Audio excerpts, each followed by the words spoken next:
درخت ہمارے سیارے کی ریڑھ کی ہڈی ہیں۔ یہ وہ قیمتی اثاثے ہیں جو ہمارے سیارے کو صحت مند رکھتے ہیں۔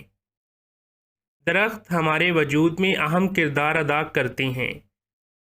وہ ماحول سے کاربن ڈائی آکسائیڈ حاصل کرتے ہیں اور ہمیں سانس لینے کے لیے تازہ آکسیجن فراہم کرتے ہیں۔ انسان اور سبزی خور درختوں پر بہت زیادہ انحصار کرتے ہیں۔ وہ خوراک، پھل اور سبزیوں کا ذریعہ ہیں۔ درخت آبی آلودگی سے لڑتے ہیں اور مٹی کے کٹاؤ کو روکتے ہیں۔ وہ آلودگی کو پانی کے ذرائع میں داخل ہونے سے روکتے ہیں۔ گلوبل وارمنگ کے خلاف دفاع کرنے کا واحد طریقہ درختوں کی حفاظت ہے۔